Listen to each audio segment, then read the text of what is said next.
Mga bok, this will be a great day for you. Alam mo kung bakit? I-share ko sa iyo kung ano yung best business in the world for me. Dito gumanda buhay ko, dito ako nakapag-travel, nakapunta sa iba't ibang lugar, as in talagang ang negosyo na nai-enjoy ko talaga ang buhay. At excited ako sa iyo, Bok. But before that, paano ko na-appreciate yung negosyo to? Paano ko na-love yung negosyo na to? Meron ako nalaman na sekreto na mayayaman, i-share ko sa iyo, Bok. Gusto mo ba? May pattern pala ang mga mayayaman. At meron silang tinatawag na 5 forms of leverage. Leverage means pagpaparami. Para mas maintindihan natin, sabi nga ni Paul Getty, I'd rather have 1% out of 100 people than 100% of my own. Para mas maintindihan mo pa, parang ito, halimbawa, kung meron kang isang taxi, okay yon. Pero kung halimbawa meron kang 50 na taxi, ibig sabihin mas okay siya. Kung wala mang biyaya ang isa, meron ka pa rin 49 na taxi na pwede magpasok ng income. That is leverage. Ang sikreto ng mayayaman, mauutak sila. Alam nila kung paano i-maximize yung mga resources nila. I-discuss ko yun, yung pinaka-importanting leverage na 5 na yun. Number 1, OPT. Using other people's time. Rich people hired a lot of people para magtrabaho sa kanya. Naparami niya yung oras niya through dun sa mga hinahir niya mga tao. Just for example, late Henry C. Siya may-ari ng SM, siya may-ari ng BDO, siya may-ari ng San Miguel, siya may-ari ng SMDC, siya may-ari ng China Bank. Imagine mo, ilan yung nagtatrabaho para sa kanya. Ganun niya na parami yung oras niya. Wise, di ba? That is called OPT, other people's time. Ngayon, yung pangalawa, using other people's money. Rich people, nag-e-expand ng business nila pero hindi sila naglalabas ng pera. Paano yun? Let's say for example, McDonald's, Jollibee, Bang Inasal, nag-e-expand ng business to pero hindi sila naglalabas ng pera. Paano yun? Through franchising. May buwibili ng franchise, dumadami yung branches nila, dumadami yung store nila, pero hindi na sila mismo naglalabas ng pera. They expand their business using other people's money. Mautak, di ba? Parang bangko. Negosyante si bangko. Saan nga gagaling yung negosyo nila? Bakit sila nakapagbigay ng magandang benefits sa clients nila? Lahat ng nagde-deposito, umiikot lang din ang pera. Ganon din si insurance. Nag-e-expand yung business nila pero using other people's money. Ganon din si real estate. Lumalaki, nag-expand sila, nag-expand yung projects nila using other people's money. May mga businesses na ginagawa nila yung IPO yung company nila. Para maka-invest ka sa kanila at gagamitin nila yung pera na yon, ang tawag doon, stocks. Number 3, OPS, other people's skills. Hindi nila kailangan maging magaling para magpatakbo ng business nila. They can hire people, professionals, magagaling para mag-handle ng mga businesses nila. Like ano yan?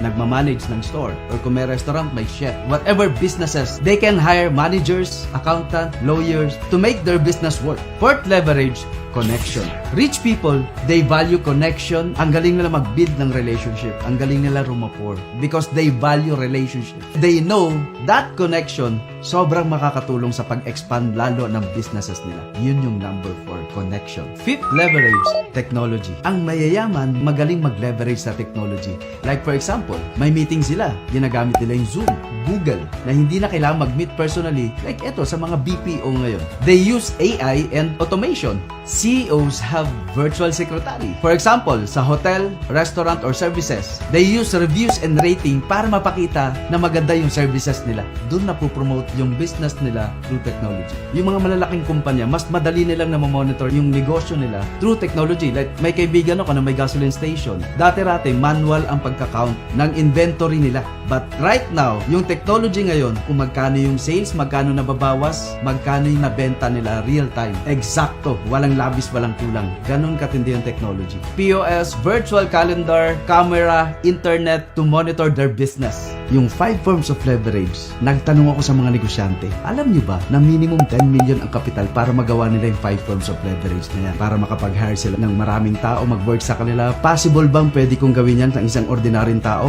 Yes, kasi nagawa ko siya. Meron ako i-share sa'yo na hindi mo kailangan ng 10 million. More than 10 years ko nang ginagawa to, and ito yung nagpayaman sa akin. Nagawa ko tong 5 forms of leverage na wala akong 10 million kagaya ng mga negosyante at mayayaman. Gusto bang malaman kung paano na kahit wala kang 10 million, pero pwede natin gawin yung 5 forms of leverage? Connected ako sa strong and stable na company, Empowered Consumerism, na sobrang daming napayaman. More than 15,000 millionaires ang na-create niya sa loob ng 15 years. So, Bok, paano mo sisimulan? Eto na. Pero baka yumaman ka. Kung dreamer ka, makinig ka sa akin. Gusto kong gawin yung business, pero ang tanong, paano ako matututo? Huwag kang mag-alala, Bok. Ang magte-train sa'yo yung mga milyonaryo. Pero eto lang dapat i-promise mo.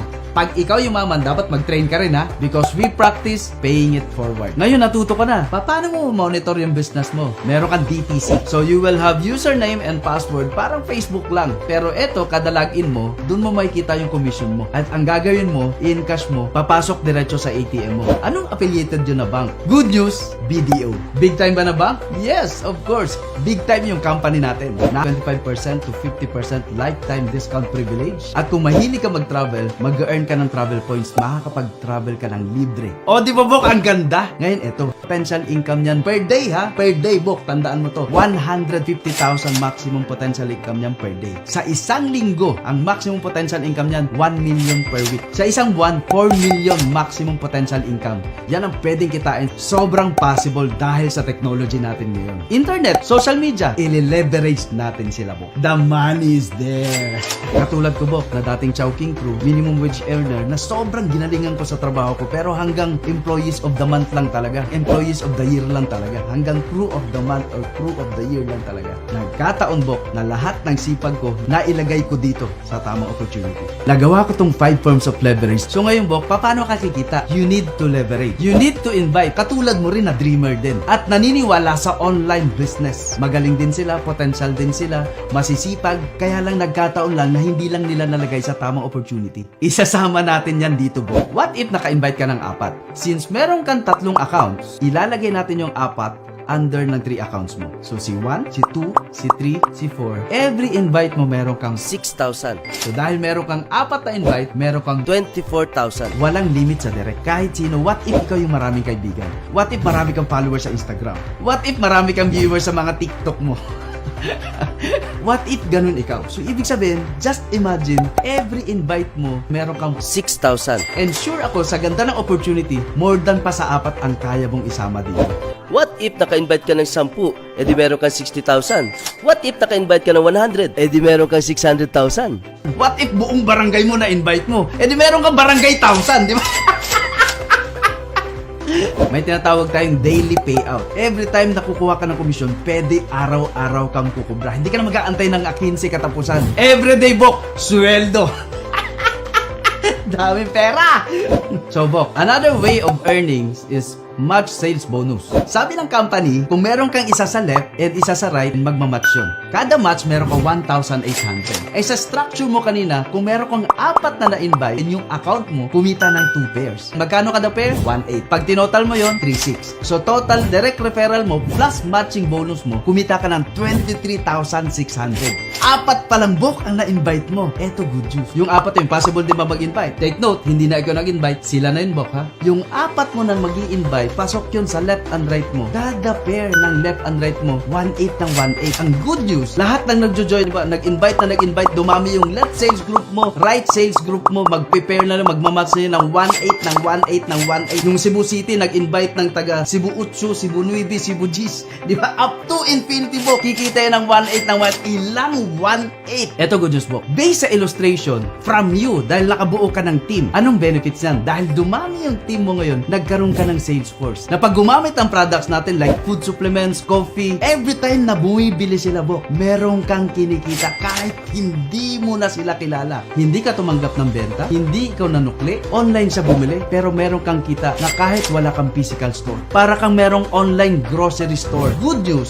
pag may bumili dyan, 3 marketing plan ang pwedeng kitain. Dahil sa ganda ng products, magiging daily consumer sila katulad ko. And once they consume, you earn points. Nagiging pera. At yun ang umaakyat ng umaakyat sa'yo, Bok. Is it good or very, very good? So, eto good news. Nalaman mo na yung 5 forms of leverage? Check. At good news pa ngayon, nalaman mo pa, kaya mong gawin yung 5 forms of leverage na kahit wala kang multi-millions. I know, most of us nangangarap na umasenso. Bakit ko nasabi to? Bok, isa rin ako before na sumasahod lang ng minimum. Isa rin ako sa mga tao na 2 araw lang masaya sa loob ng isang buwan pagka every time sumusweldo. Isa rin ako sa mga taong wala pang sweldo, talagang lahat ng pagtitipid gagawin na. Yung tipong nakaka-experience ako, manang pag every time na umu-order sa karinderya, manang magkano to, eto manang magkano to, eto manang magkano to. Hanggang napupunta, na-end siya na yung ulam ko, papunta rin pala sa munggo or sa ampalaya or sa adobong talong, di ba? Isa rin ako sa mga tao na every time na nag-grocery, talagang computed lahat. Good news. Isa ako sa mga taong na bago lang mindset. Sobrang thankful ako sa company. Isa ako sa mga napayaman ng company. I know na nakikita mo yung value mo, na nagagalingan ka rin sa sarili mo, may tiwala ka rin sa sarili mo. But the question is, kung ano man yung result mo ngayon, kung magkano man natatanggap mo na profit, income, or sweldo, happy ka ba sa life mo ngayon? Happy ka ba sa tinitiran mo ngayon? Yan ba talagang gusto mong bahay for the rest of your life? Kung paano ka lumalabas ng bahay ngayon, kung nagko-commute ka, yan ba talaga yung gusto mong sakyan? At kung tatanungin mo sarili mo, be honest to yourself. Ano kaya ang future ko sa ginagawa ko ngayon? 5 years from now, ano yung magiging result sa ginagawa mo pag tinuloy-tuloy mo yan? Gusto mo malaman yung sagot? Maghanap ka ng kapareho mo ng ginagawa. Kasi sure ako, yung ahead sa'yo ng 5 years, kung ano yung buhay niya, yun din ang magiging buhay mo. Ang tanong, kung ano yung buhay nila, gusto mo ba? Kung ano yung present na buhay nila, yun din ang magiging future mo. So, alam mo na yung sagot. I know na umabot din sa point na gusto mo maging sulit yung galaw mo. Ginalingan ko rin sa trabaho ko dati.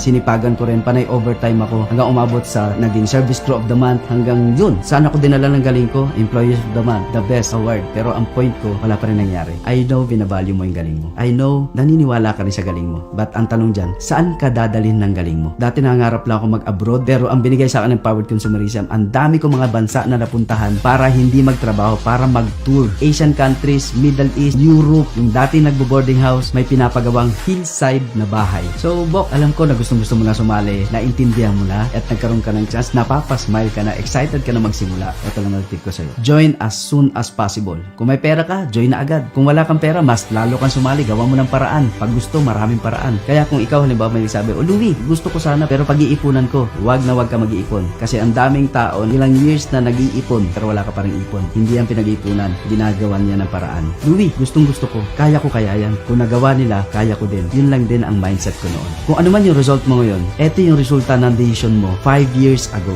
or 10 years ago. Wag mong baguhin yung ginagawa mo kung ano man yung resulta ng buhay mo ngayon. 5 years from now, 10 years from now, don't expect may magbabago sa'yo. Kasi bakit? Wala kang ginawang bago. Ang future mo nakadepende yan sa desisyon na gagawin mo ngayon. What if ginawa mo to? What if nag-decide ka? What if sumubok ka? What if isa ka sa mga taong malalakas ang loob? Isa ka sa mga taong palaban? Isa ka sa mga tao na gustong-gusto mag-level up ng buhay? Dreamer na gusto mo talaga mag-level up ng life? What if ikaw yon? Nakatulad ko. Ano na kayong mga countries na mapupuntahan mo pag eto ginawa mo? Ano kayang kotse ang dinadrive mo? Ano kayang bansa na napupuntahan mo? Paano ka kaya mag-express ng love sa loved ones mo? Pag may pera ka, pag mayaman ka. Ano kayang first country na mapupuntahan mo, na mababakasyonan mo? Guys, eto lang masabi ko. Life is not a matter of chance. It is a matter of choice. Bakit may mahirap? Ginusto nila yun. Wala silang ginawa. Bakit may mayaman? It's a choice. Na kung magsisipag man ako sa isang bagay, gusto ko ikakayaman ko. Gusto ko mababago buhay ko. Gusto ko yung tipong lahat ng lakas ko, lahat ng effort ko, lahat ng talento, ng galing ko, gusto ko maging sulit lahat. I know na binavalue mo sarili mo. I know na may tiwala ka rin sa sarili mo. Pumipitig din sa'yo na gusto ko rin mag-level up ng life. Kung isa ka doon, congratulations sa decision na gagawin mo. It is not for us. It's for you. Kasi ikaw nakakaalam kung anong gusto mong future. Ikaw nakakaalam kung anong buhay na gusto mo. Kayang-kaya mo din yumaman. Believe in yourself. Kung nagawa ko, kayang-kaya mo din. Kaya kulitin mo yung taong nag-send sa'yo ng link at sabihin mo, magsisimula ka na. Congratulations. Always believe in yourself. Kung nagawa namin, kung nagawa ko, believe me. Kayang-kaya mo din. Dream mo yan.